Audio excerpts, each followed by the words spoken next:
अगर तुम YouTube पर नए हो और 100 या 500 सब्सक्राइबर्स के बीच अटके हुए हो तो ये वीडियो सिर्फ तुम्हारे लिए है, क्योंकि गलत तुम नहीं, तुम्हारी गलत स्ट्रेटजी है। तुम पिछले 3 से 4 महीने से मेहनत कर रहे हो पर फिर भी ग्रोथ जीरो देखने को मिल रही है। असलियत ये है, अगर तुमने इस वीडियो का एक भी पॉइंट स्किप कर दिया तो तुम दिन रात भी मेहनत करोगे तब भी तुम्हारी कोई ग्रोथ नहीं होने वाली है। क्योंकि इस वीडियो में मैं तुम्हें कोई शॉर्टकट नहीं बताने वाला हूँ, एक ऐसा सच बताने वाला हूँ जो यूट्यूब क्रिएटर्स को ऊपर लेकर जाता है। तुम्हें मैं बताऊंगा पूरा रास्ता जीरो से लेकर 10,000 सब्सक्राइबर्स तक का, जिसका सबसे पहला रीजन बताने वाला हूं जिसकी वजह से 90% लोग YouTube को छोड़ देते हैं, क्योंकि वो एक बहुत बड़े फेलियर को फेस कर रहे हैं। वो है तुम्हारी डायरेक्शन। किसी भी फील्ड में अगर तुम ट्राई करोगे, जब तक तुम खुद को प्रिपेयर नहीं कर लेते, जब तक तुम खुद को पहचान नहीं लेते, तब तक तुम किसी भी फील्ड में आगे नहीं बढ़ सकते। अगर तुम YouTube की ही बात करोगे, आज तुम व्लॉगिंग कर रहे हो, कल तुम गेमिंग करने लगोगे और परसों जाकर कुकिंग चैनल स्टार्ट कर दोगे तो व्यूज तुम्हारे आ ही पड़े हैं। क्योंकि ये टाइम ऐसा टाइम होगा जब तुम्हें व्यूज की प्यास होगी। पर यूट्यूबर बनने के लिए तुम्हें यूट्यूबर की तरह सोचना होगा, तुम्हें खुद को मैनेज करना होगा बड़े बड़े क्रिएटर्स की तरह।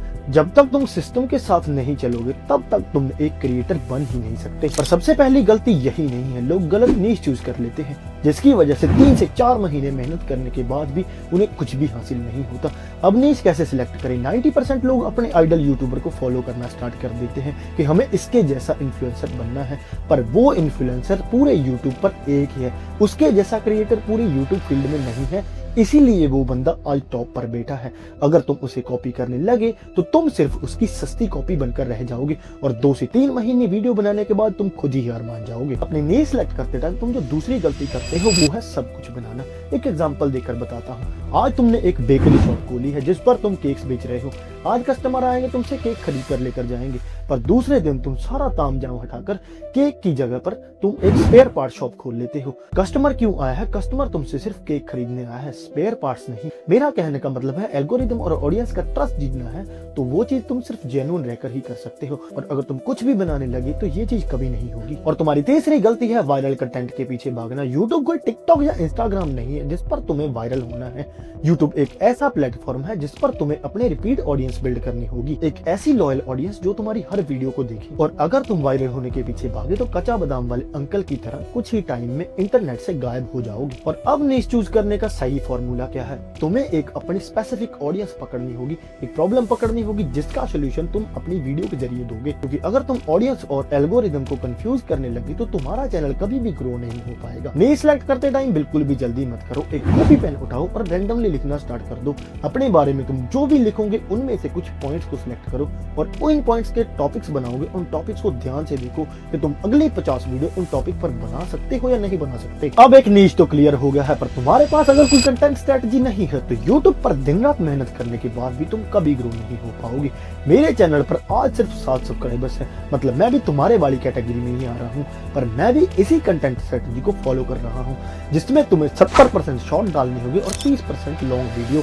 मतलब तुम हफ्ते के डेली शॉर्ट्स अपलोड करोगे और 2 या 3 वीडियो एक हफ्ते में तुम डालने वाले हो। अब इस स्ट्रेटजी में होगा क्या? मैं तुम्हें शॉर्ट और लॉन्ग फॉर्म के कंटेंट में कंफ्यूज नहीं करने वाला कि शॉर्ट से तुम गरीब हो जाओगे और लॉन्ग वीडियो से मालामाल हो जाओगे। क्योंकि अभी तुम उस स्टेज पर हो जिसमें तुम्हें यूट्यूब पर सिर्फ इन्वेस्ट करना है, और रिटर्न की बात तो बिल्कुल ही मत करो। 3-4 महीने तक तुम्हारे पास यूट्यूब पर एक भी रुपया नहीं आएगा। अब शॉर्ट अपलोड करने से होगा क्या? यूट्यूब पर तुम्हें ज्यादा अप्रोच मिलेगी और एक पहचान मिलेगी कि एक बंदा इस टाइप की वीडियोस बनाता है, जिसकी वजह से तुम्हारे चैनल पर ट्रैफिक आएगा, सब्सक्राइबर्स बढ़ेंगे और व्यूज भी ज्यादा आएंगे। और लॉन्ग वीडियो के जरिए तुम लोगों के साथ इमोशनली अटैच होगे, तुम अपनी ऑडियंस और एल्गोरिथम का भरोसा जीतोगे। इस स्ट्रेटजी को फॉलो करके तुम अपना कंटेंट अपलोड करोगे तो तुम एक ऐसा ऑडियंस बेस बिल्ड करोगे जो तुम्हारी स्टार्टिंग से लेकर तुम्हारे सक्सेस तक तुम्हारे साथ रहेगा। क्योंकि एक लॉयल ऑडियंस बेस के बिना तुम कभी भी यूट्यूबर बन ही नहीं सकते। पर यहाँ एक बहुत बड़ा डेंजर है, 99% क्रिएटर का कंटेंट बहुत ज्यादा अच्छा होता है फिर भी वो वर्क नहीं करता। पर क्यों?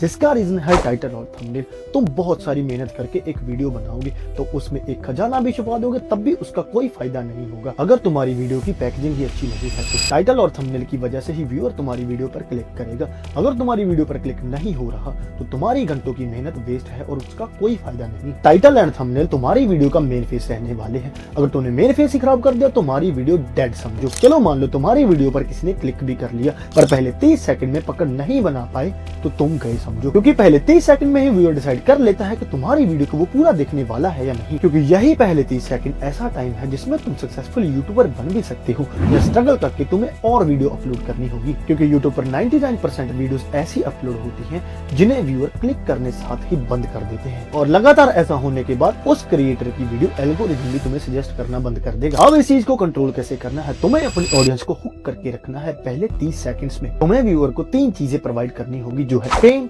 प्रॉमिस और प्रीव्यू। वीडियो स्टार्ट होते सार ही एक स्ट्रॉन्ग हुक के साथ एंट्री मारो।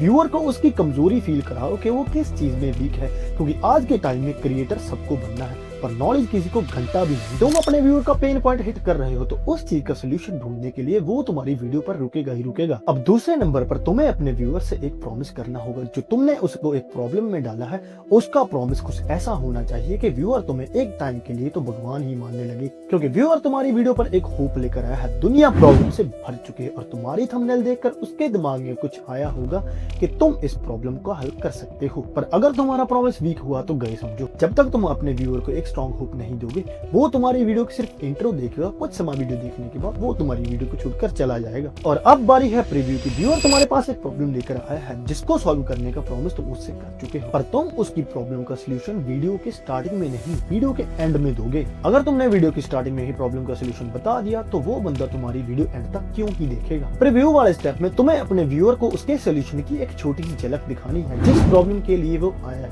पर सोल्यूशन एंड में छुपा हुआ है।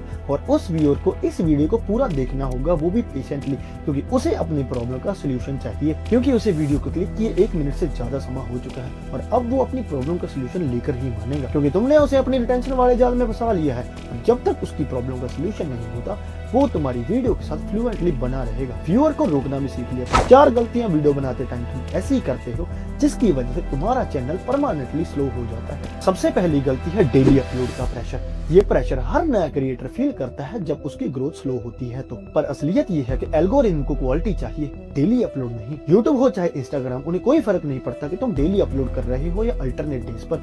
उन्हें सिर्फ तुम्हारे चैनल से वॉच टाइम चाहिए, रिटेंशन चाहिए, जो लो क्वालिटी वीडियो डालकर तो कभी नहीं आएगी, बल्कि डेली वीडियो अपलोड करने के चक्कर में तुम्हें बर्नआउट जरूर हो जाएगा। तुम लो फील करने लगोगे, तुम्हारी एनर्जी फेक लगेगी और आइडियाज रिपीट होने लगेंगे, जिसका रिजल्ट तुम खुद ही गिव अप कर दोगे। तुमने भी देखा होगा कि बड़े क्रिएटर्स डेली अपलोड नहीं करते, वो हफ्ते में 2 या 3 वीडियो डालते हैं, पर हाई क्वालिटी के साथ, जिसमें उनकी प्रॉपर प्लानिंग होती है और स्क्रिप्टिंग होती है, इसलिए उनका कंटेंट लॉन्ग टर्म चलता है। तुम्हारी दूसरी गलती है किसी के कंटेंट को कॉपी करना। स्टार्टिंग में जब होते हो तो तुम्हारी ग्रोथ स्लो होती है और तुम कंटेंट क्रिएटर्स को कॉपी करना स्टार्ट कर देते हो। तुम्हें भी यही लगता है जो दूसरे कर रहे हैं अगर मैं भी वही करने लगा तो मैं भी शायद सेफ रहूंगा। तुम वायरल क्रिएटर का कंटेंट कॉपी करना स्टार्ट कर देते हो। इस चीज को फियर ऑफ फेलियर बोलते हैं, क्योंकि उस टॉपिक पर एक वायरल क्रिएटर ने वीडियो बना दी है तो लोग नए क्रिएटर की वीडियो क्यों ही देखेंगे। इस चीज को लेकर तुम भी कंफ्यूज हो जाओगे कि सेम स्टाइल था, सेम कॉपी किया, पर फिर भी व्यूज नहीं आए। पर तुम्हें एल्गोरिदम का आधा अधूरा ज्ञान है। तुम इस क्रिएटर को कॉपी करोगे, तुम उसका स्टाइल कॉपी करोगे, तुम उसको वीडियो को कॉपी करोगे, पर उस क्रिएटर की वीडियो पर तो व्यू आ चुके हैं,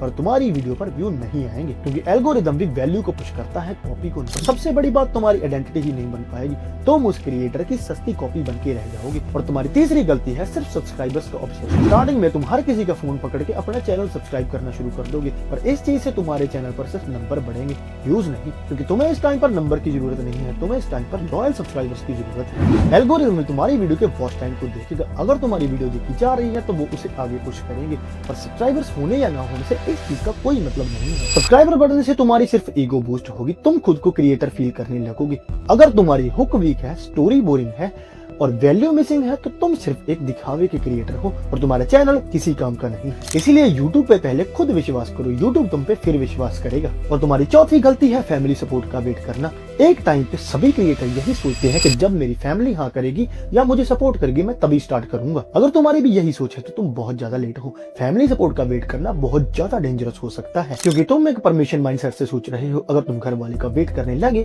तो कभी सक्सेसफुल नहीं हो सकोगे। असल में सच्चाई ये है कि सक्सेस परमिशन से नहीं आता, सक्सेस प्रूफ से आता है। यूट्यूब करियर ही कुछ इस तरह का है जिसमें स्टार्टिंग में तो कोई भी सपोर्ट नहीं करता। स्टार्ट करते हो तो तुम्हें ताने मिलेंगे, दूसरे नंबर पर तुम्हें साइलेंस मिलेगा, और जब तुम सक्सेसफुल हो गए तो सभी तुम्हें सपोर्ट करने लगेंगे और तुम्हारे जैसा बनने की कोशिश करेंगे। सही अप्रोच यही है, परमिशन की जगह तुम उन्हें प्रोग्रेस दिखाओ, प्रोग्रेस के बाद एक ऐसी सक्सेस दिखाओ जिसे देखकर वो भी मान जाएं। अगर इस वीडियो को पूरा देखा है तो तुम नॉर्मल नहीं हो, तुम सच में यूट्यूबर बनने जा रहे हो। अगर मेरी वीडियो से थोड़ी सी भी इंफॉर्मेशन मिली है तो सब्सक्राइब करो।